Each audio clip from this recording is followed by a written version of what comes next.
I started something that was only meant to be a fleeting thrill, and now it's turned into one of my biggest regrets. Have you ever been in a situation like this? How did you handle the aftermath? I've made a huge mistake, and it's consuming me, but I don't know how to move forward. My husband, who is 45, and I, 40, have been married for 7 years and have a 5-year-old son together. We were introduced by a mutual friend who thought we'd hit it off. At first, we were just enjoying each other's company, not looking for anything serious. But as time went on, we realized we had a deep connection and decided to become exclusive. 2 years into our relationship, we got married. He's a software engineer at Google, and I work in sales at an insurance company.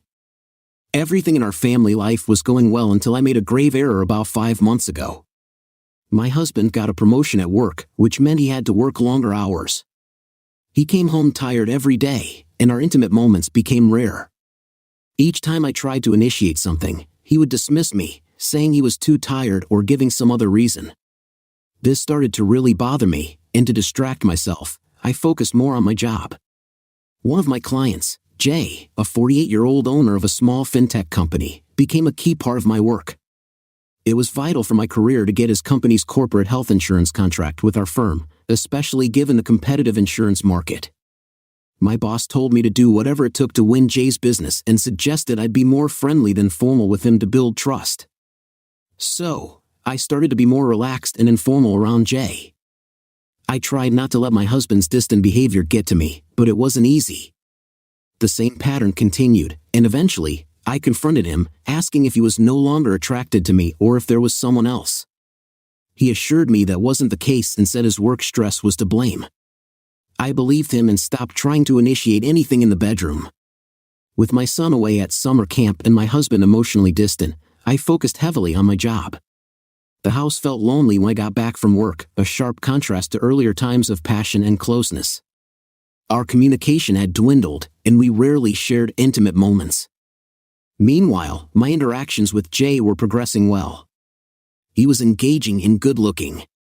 My job in corporate health insurance involved numerous discussions about procedures and formalities, often over meals with clients like Jay.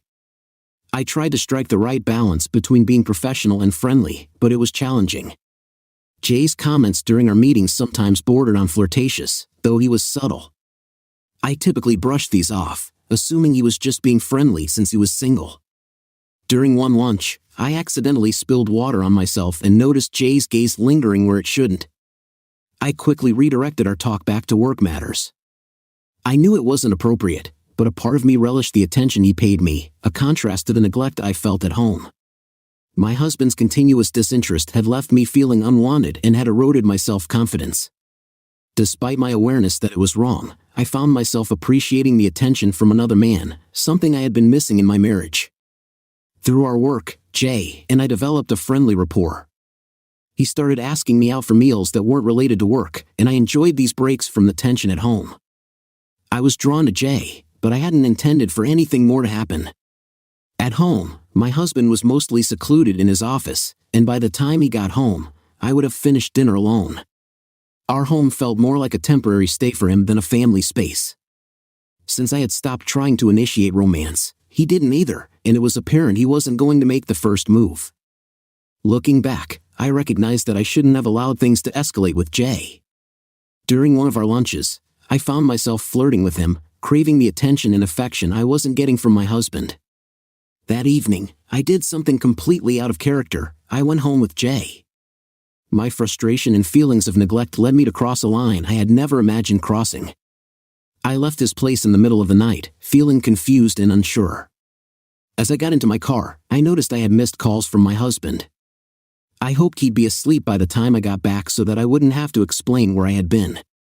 Luckily, he was asleep when I got home, so I silently went to shower. The next morning, he asked about my whereabouts the night before, and I lied, claiming I had a late work meeting. My husband hardly responded to my explanation and simply continued eating his breakfast.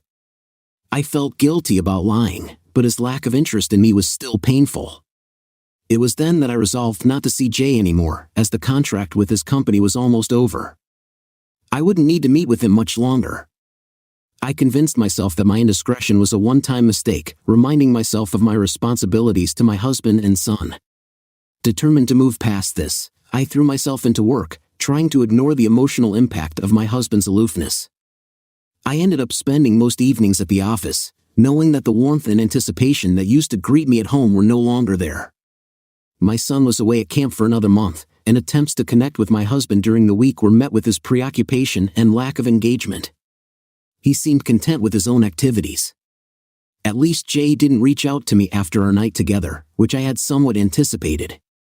Despite telling myself it was just a one-off incident, I was surprised by his complete lack of communication. Then, unexpectedly, on a Friday as I was leaving the office, I found Jay waiting for me. He approached and hugged me, saying he had missed me. I was taken aback by his sudden appearance and affection, unsure of how to respond. I told Jay that what happened between us was a mistake and couldn't happen again. He looked hurt by my words and clung to me, arguing that it wasn't a mistake and insisting on the undeniable attraction between us. His words made me falter in my resolve that it was just a one-time thing. Overcome by the moment, I kissed him again. We found ourselves getting intimate in his car in the parking lot, an entirely new and exhilarating experience for me. I promised to call him later before driving home. Once home, I went straight to the shower. When my husband returned and went to sleep without even a kiss, I made up my mind to see Jay again. I knew my actions were selfish and wrong, but with Jay, I didn't feel neglected. Even though I was aware of the potential consequences, a part of me wanted to ignore them. That's how my affair with Jay started. Jay knew about my husband and son and was surprisingly fine with our situation. I emphasized the need for discretion and to avoid being seen together. He suggested we could meet up as colleagues or friends like we had before, and I agreed. Things seemed to go smoothly. My husband barely asked questions, so I didn't have to lie much. He noticed my late returns and occasional unreachability, but my vague replies were enough for him. He never probed further. The fact that my husband wasn't suspicious brought mixed feelings. On one hand, it was a relief, but on the other, it was disheartening because his lack of suspicion seemed to come from indifference rather than trust. Jay and I would meet at his place, or he'd pick me up after work when he could.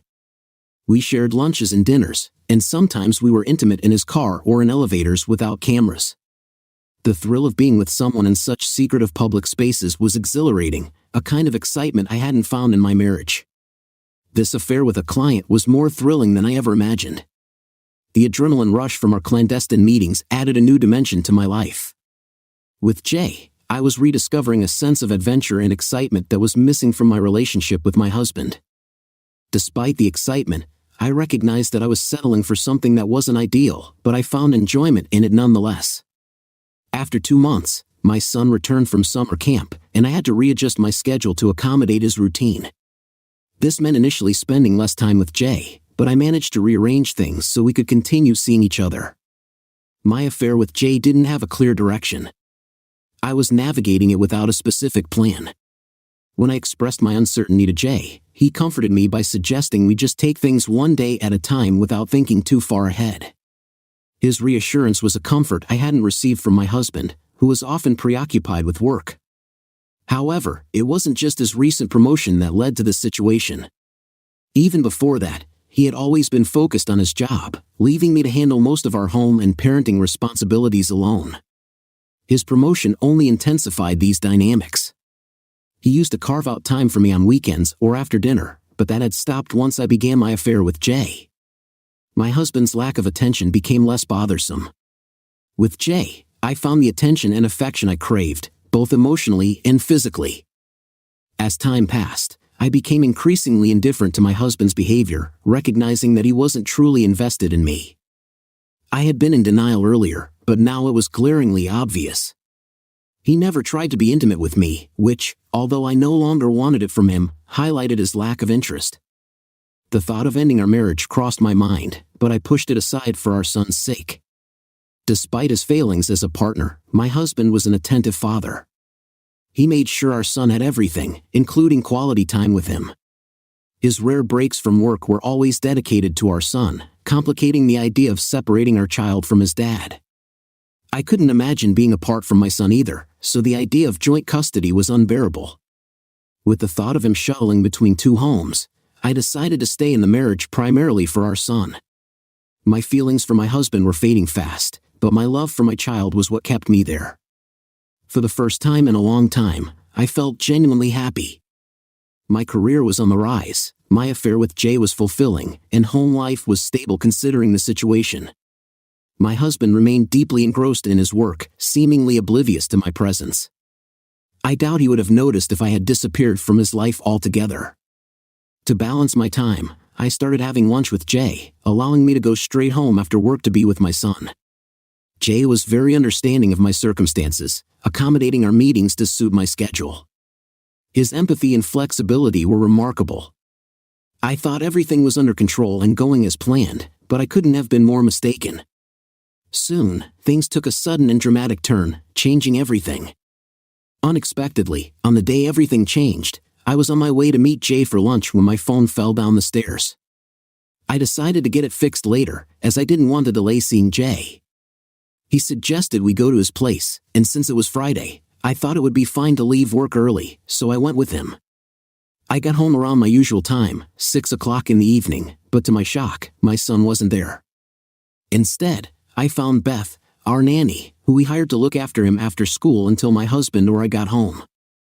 Beth told me that my son had a high fever at school and had been taken to the hospital.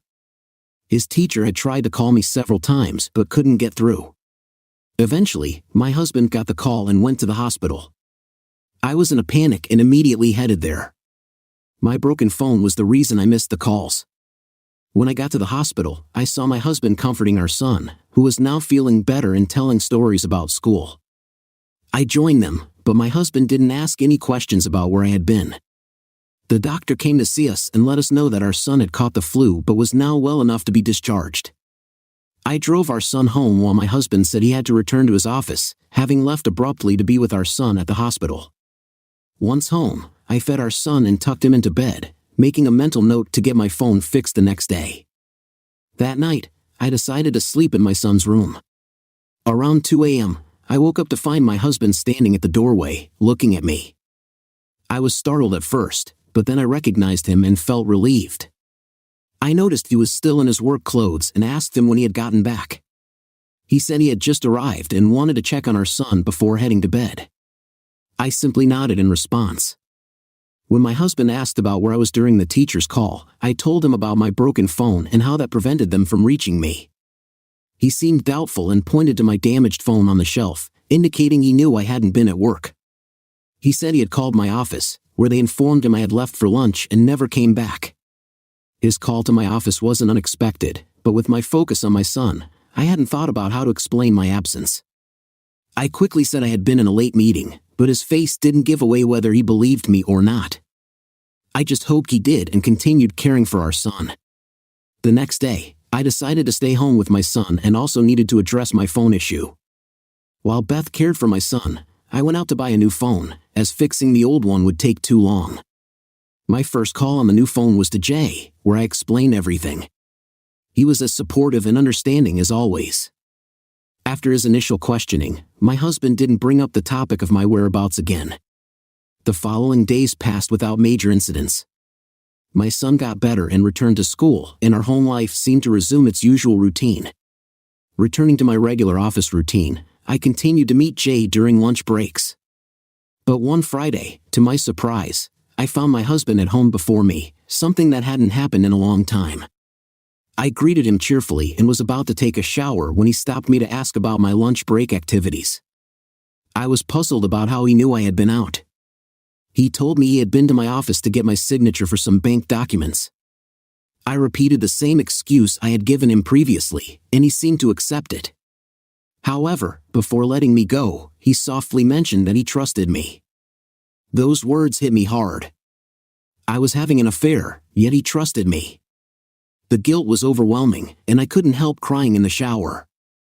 Reflecting on it, I realized that while he may not have been the perfect husband, I hadn't been a faithful wife either. His trust in me felt so wrong, knowing that I was betraying him. I knew I couldn't continue living a lie. I had two choices: confess everything to my husband and end things with Jay, or break off my affair with Jay without telling my husband. The decision was incredibly hard, and just thinking about losing either of them brought me to tears. Jay was a genuinely kind person who had been good to me, but I knew we had no future together. Leaving my husband and son wasn't an option I was willing to consider. I decided that the right thing to do was to end my relationship with Jay. I planned to see him one more time after the weekend to break it off, unaware that time was not on my side. On Saturday, I planned to spend the day at home with my son. My husband's plans were unclear, as he rarely shared much with me since his promotion, often absorbed in work even on weekends. To my surprise, he stayed home that day instead of going to the office. His presence was unexpected, especially since he had come home early the day before. This change in his routine raised suspicion in me, but I tried to brush it off, thinking it was just my guilt and fear of being caught. When our son left for the park with Beth, our nanny, my husband and I were left alone in the living room. In a calm manner, he told me we needed to have a conversation. His calm and neutral demeanor led me to think he was unaware of my affair with Jay, but I was completely wrong. My husband had known about us. He described his growing suspicions as I began coming home late and how they were confirmed after our son's hospitalization. He recounted how he had seen me with Jay during his visits to my office at lunchtime, even showing me pictures he had taken of Jay and me together, including ones of us kissing passionately. With such undeniable evidence in front of me, I had no choice but to confess. He listened as I explained everything from the start, how the affair began after he got his promotion and started neglecting our relationship. I shared my feelings and how Jay had filled the void of being desired and cherished. Throughout my confession, he kept his expression neutral. When I told him about my plan to end the affair on Monday, he didn't seem to believe me. He chuckled, pointing out that there was no need for lies now, as he already knew everything. I was relieved by his direct approach, yet he made it clear that he couldn't trust anything I said anymore. He explained that he had been working hard at his job to provide for us, including making plans for an upcoming international trip. He reminded me that he might not have been the perfect husband, but he had always been faithful. His words struck a chord, and I felt tears well up. He mentioned that he had planned to confront me the previous day but had given me a chance to come clean. When he expressed his trust in me, he had hoped for a different reaction, and I realized just how much I had let him down. After leaving me alone in the living room to process everything, he returned with a glass of water and an envelope.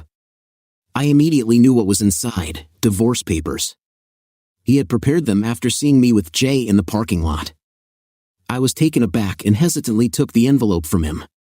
As I feared, the papers were for divorce, and he was seeking full custody of our son. I protested, but he argued it was for the best interest of our child. I couldn't agree to sign them under those terms. However, he warned that if I didn't, he would tell our son about my affair, leading him to possibly resent me. I was shocked that my husband would use such a tactic, threatening to tell our young son about the affair at only 5 years old. Such information would be devastating for him. I realized my husband was determined to get what he wanted, even if it meant leveraging our son in the process.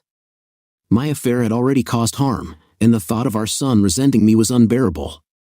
So, I begged my husband not to follow through with his threat. However, my tearful pleas didn't sway him. He was adamant about his decision and gave me just 2 days to sign the divorce papers. He also insisted that I end things with Jay immediately, threatening to show our son the pictures of Jay and me together if I didn't comply.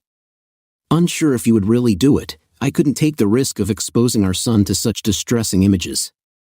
My priority was to ensure a stable and healthy future for him. Left alone in the living room, I called Jay and ended our relationship.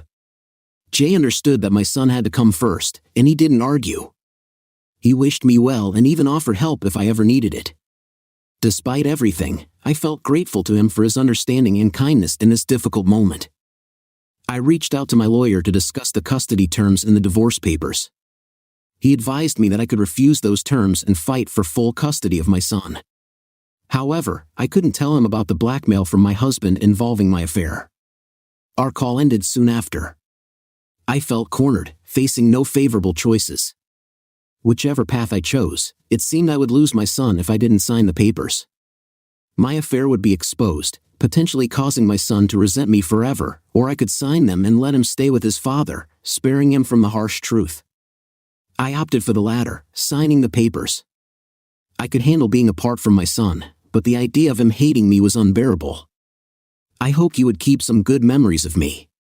My husband seemed content once I signed the divorce papers. He gave me a week to explain to our son why I would be leaving. It felt like he was using this situation to punish me. Although I knew I had to face the repercussions of my actions, I never imagined it would result in losing my son. I had always hesitated to consider divorce because of my son, but now I was left with no other choice than to say goodbye to him. Telling my son that I was leaving was the most agonizing experience I've ever had. His tears during our conversation brought me to tears too, and even now, just thinking about it is painful. I did my best to explain to him that his dad would take care of him and that we would be together again soon. Seeing the hurt in his eyes was nearly unbearable, but I tried to stay strong for him. I treasured every moment I had with him that week. On Friday, when I dropped him off at school, I told him I wouldn't be home when he got back. He cried again, and I hugged him, promising we'd see each other soon. My husband watched us throughout the week. I secretly hoped that seeing my distress might change his decision, but he remained unmoved. I arranged for movers to take my things to a company apartment, the only quick option I had. When I left our house, my husband was there, showing no emotion. His indifference was clear. He told me he had started the divorce process and that his lawyers would handle everything. I just nodded. I asked him to take care of our son and apologized for my actions. He assured me he would care for our son and told me I didn't need to worry. With that, I left the house, not saying anything more. It's been over a month since these events unfolded, and the divorce is still in progress. The attorneys have assured us that it should be resolved quickly since it's uncontested. I've moved into an apartment provided by my company, not having the energy to look for another place. My ex-husband has allowed me to talk to our son 3 times. I miss him so much, and it hurts deeply, but I take comfort in knowing he is being well taken care of. My ex was always a great father, and I had no doubt he would continue to be so for our son. My son mentioned that his dad now comes home early and spends a lot of time with him. This is bittersweet for me. I can't help but think that if these changes had happened while I was still there, maybe things would have turned out differently. While I know my affair was my own doing, it still hurts to realize that he couldn't make such efforts when I was a part of their lives. Focusing on my work has become my primary goal as it's the only significant activity filling my days now. Since our final conversation at my home, I haven't reached out to Jay, and he hasn't tried to contact me either, which I'm thankful for. In light of being separated from my son, I doubt I could have continued anything with Jay anyway. The regret of having had an affair is a constant weight on my heart. I often wish I hadn't acted on impulse and started a relationship with him. If I had shown more patience and not betrayed my husband, I might still be living with my son. Perhaps over time, my husband might have given more attention to our relationship. 2 months have passed since I left our family home, and our divorce is now officially finalized. When my attorney asked if I wanted anything from my husband, I declined any claim to his assets. My only true desire was for my son, and since that wasn't possible, nothing else mattered to me. I've learned that my husband has moved on. My son mentioned seeing Beth, our nanny, coming out of my ex-husband's room one morning, which was a shock to me. Beth is in her early 30s. The ease with which my husband seemed to have moved on made me wonder, but then I realized I had no right to judge, considering my own actions contributed to the end of our marriage. Still, it hurt. I reassured my son, suggesting maybe Beth had just gone there to fetch something. Despite my ex-husband using our son against me during our separation, I refused to stoop to such tactics. I wouldn't manipulate my son to get back at his father.